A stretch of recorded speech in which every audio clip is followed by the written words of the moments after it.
Hello, you wonderful people, and welcome to another episode of SuperFantaFi. This being a show where I talk about TV shows of the supernatural, fantasy, and or science fictional genre. For today's episode, I'm going to talk about Jentry Chau versus the Underworld, Season 1, Episode 4. A lot of really interesting things went down in this episode, so let's break it down.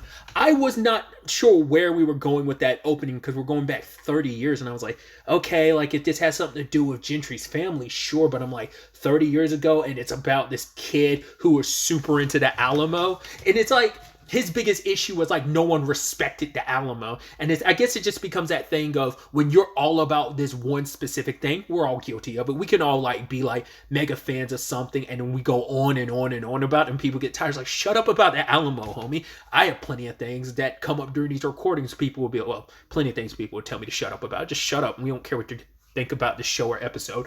But it's also like I talk about very specific video games like all the time. I always draw references to certain video games or certain animes, yada yada yada, so on and so forth, right?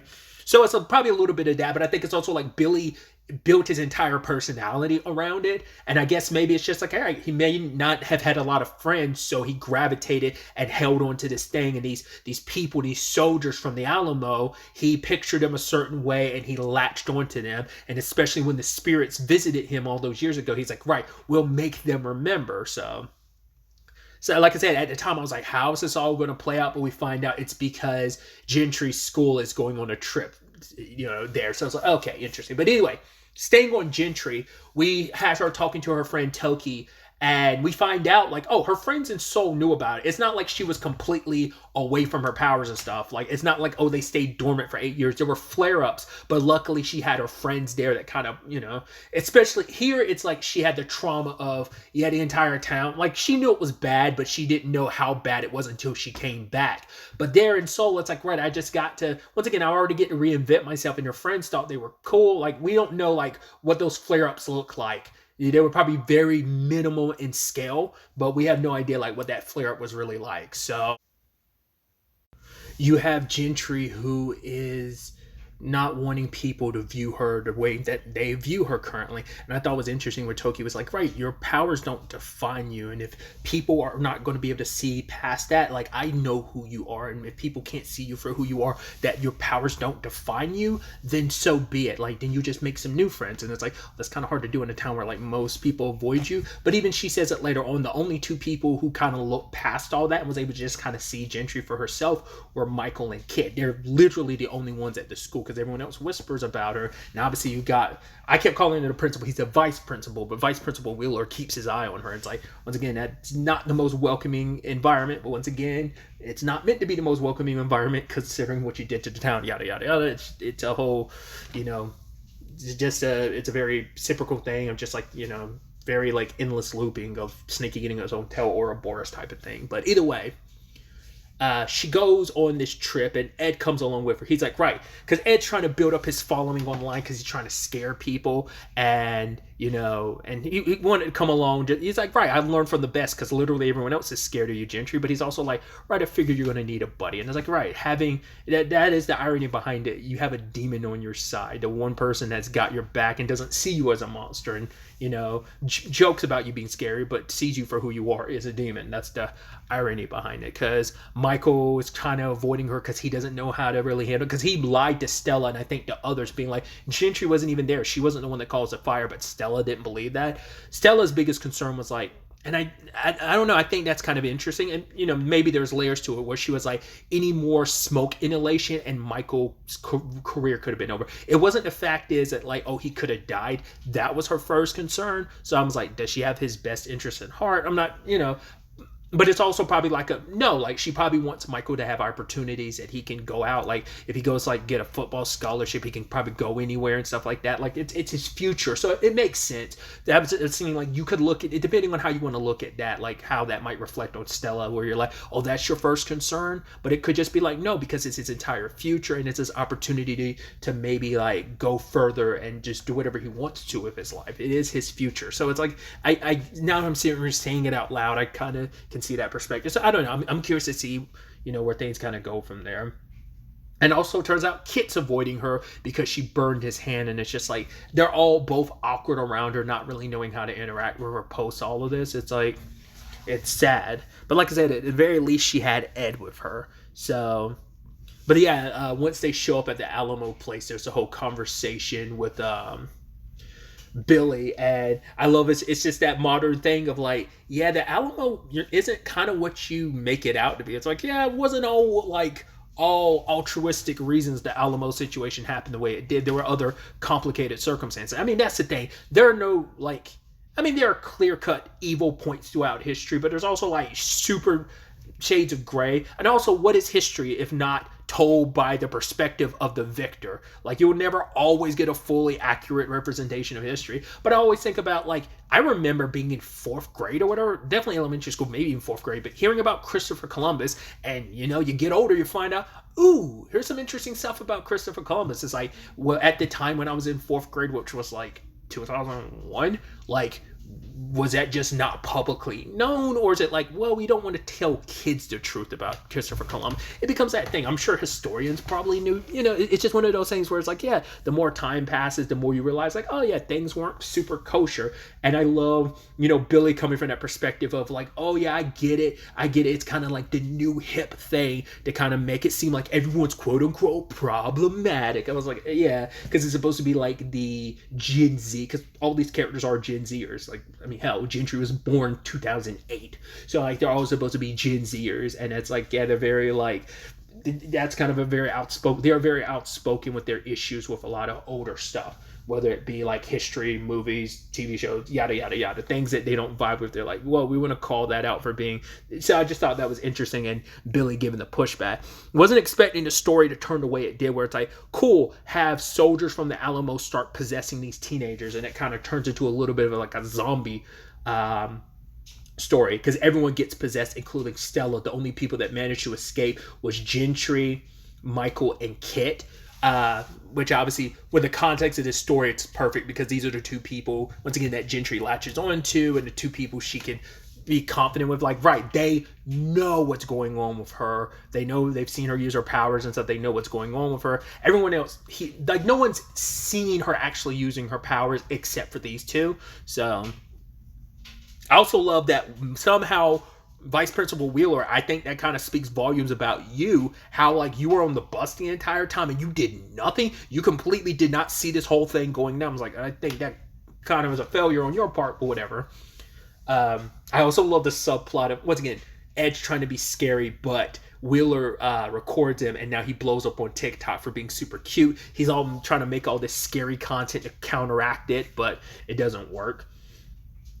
And I love that he tried to scare the guys. He's like, oh, I'm going to distract these students with fear, and it didn't work. But he played cutesy and kind of did a little rap and everything, which led to, well, Jentry and Kit and Michael dealing with the ghost. Sadly, Michael got possessed, but luckily, you know, Jentry was able to fire the cannon, because as we found out in this episode, at first, I thought it was something specifically on the radio, but it seems like loud noises, which I'm like, I don't know if I've ever come across that before in any fiction. Once again, I haven't seen every bit of fiction related to ghosts, but this is the first time I've ever seen like, oh, like ghosts being affected by loud noises. Like the go-to one is like salt. Like purified salt tends to be like the go-to again, and you know, going by Supernatural, the TV show, iron can like slow them down. It won't kill them, but it will slow them down. So it's interesting adding in like, oh, no, they're like vulnerable to loud noises too. Like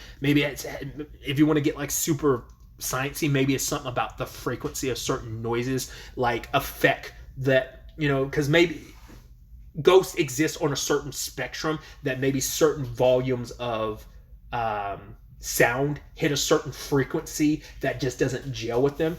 Once again, that's me. I'm not the science guy, but I was like, maybe that's like a sciencey explanation for that. Once again, it doesn't need an explanation. I just, like I said, just think that's so cool. I've never heard of at least that I can think of supernatural stuff, specifically ghosts being affected by loud sounds like that.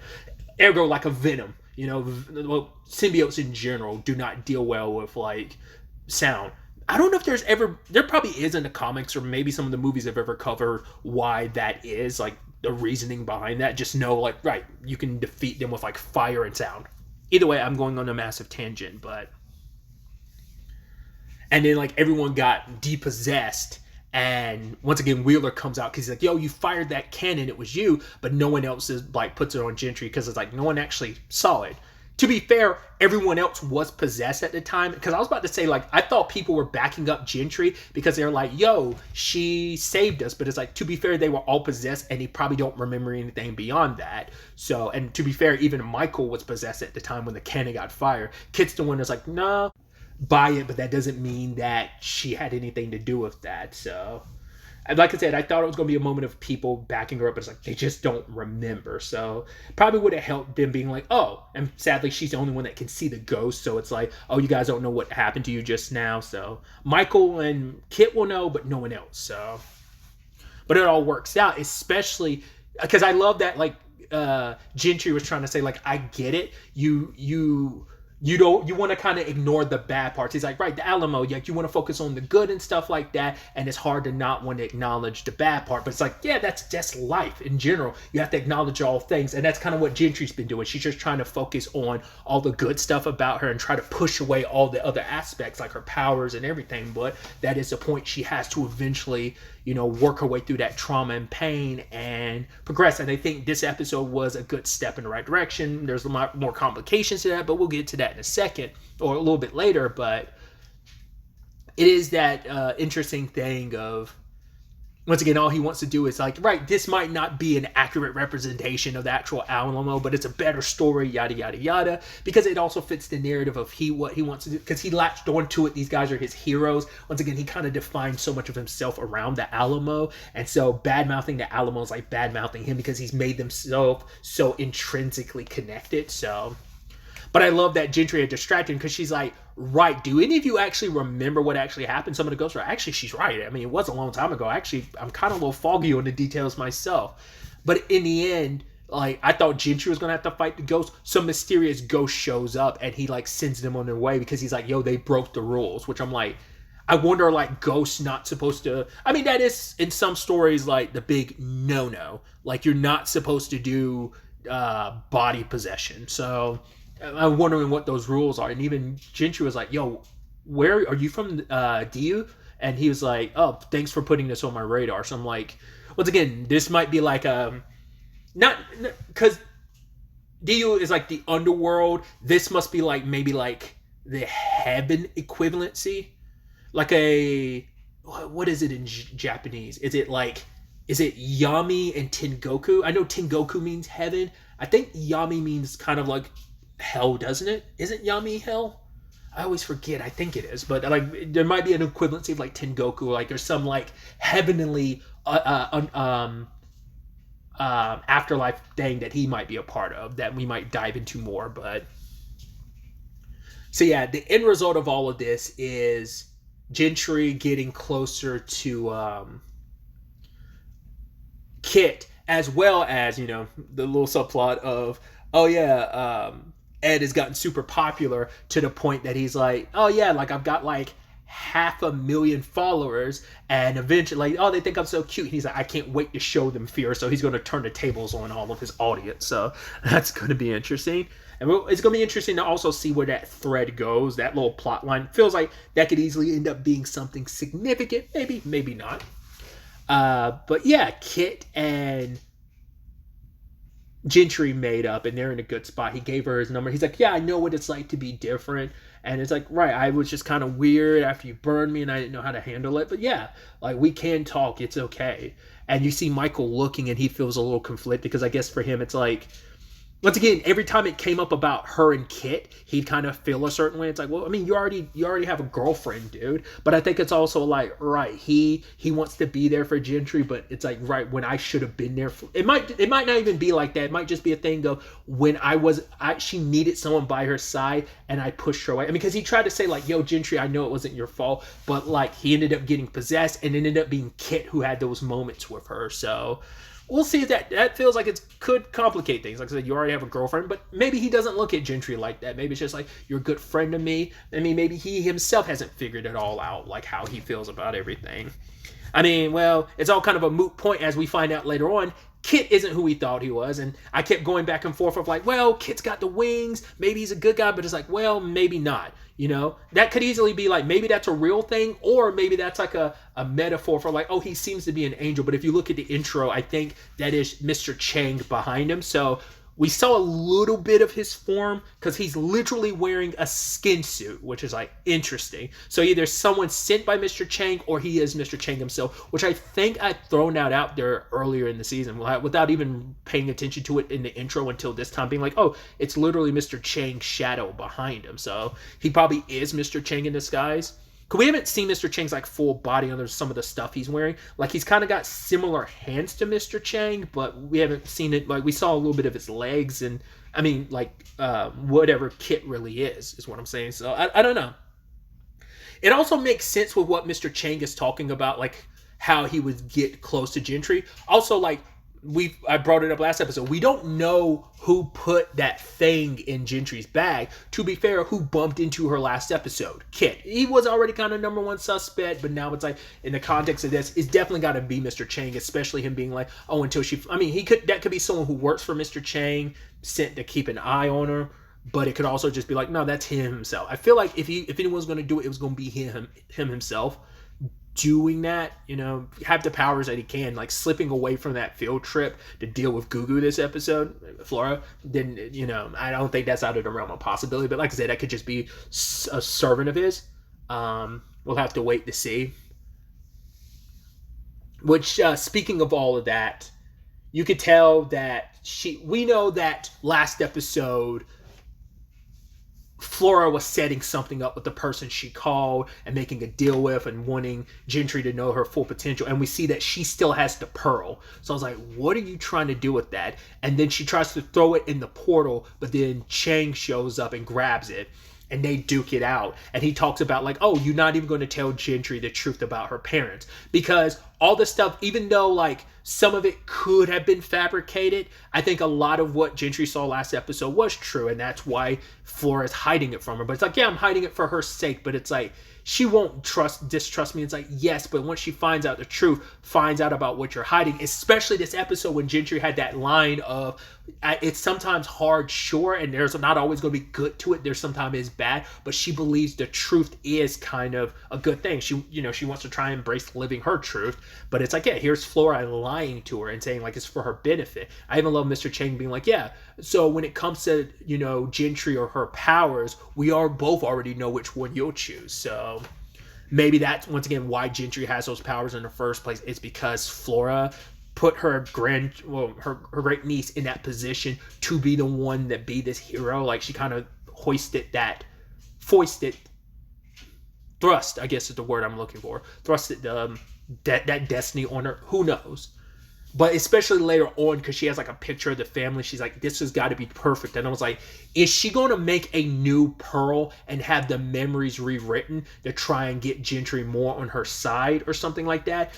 Once again, like this last episode and this episode, I brought up the point of like, I feel like they're setting Flora up to be like, she's going to go down the more negative route. Like, not negative, just like she's going to go to such extremes because she thinks it's for the greater good, not also putting in consideration, like she's so blinded by the goal of believing what she's doing is right. She's not thinking about the backlash and the downside and what this would mean. You know, you doing what you're doing is just going to push Jentry closer to Mr. Chang because it's going to isolate her and make her feel like she can't trust you anymore.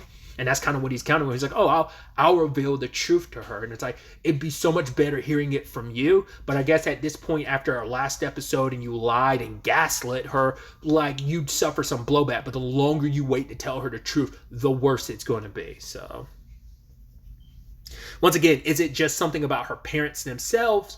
Or is it, you know, it's probably more likely something about herself. It's like, right, I'm the last of your family, and maybe it has something to do with her parents' death. I mean, we know that they made a deal with Mr. Chang to do a job, but we don't know what that job was. And it had something to do with this. Like, that's why I'm like, it must have something to do with the Yellow Emperor's power, and they might have been trying to retrieve it for her, but maybe Flora made a unilateral decision and put it inside of Jentry. We'll ultimately have to wait to see where the next episode takes us with all of this to give us a better idea of the direction things are going. I'm excited to see what ultimately ends up happening. But really, that's all I want to talk about. Till the next time we meet, be happy, be safe, live life to the fullest, and enjoy it. Good day and goodbye.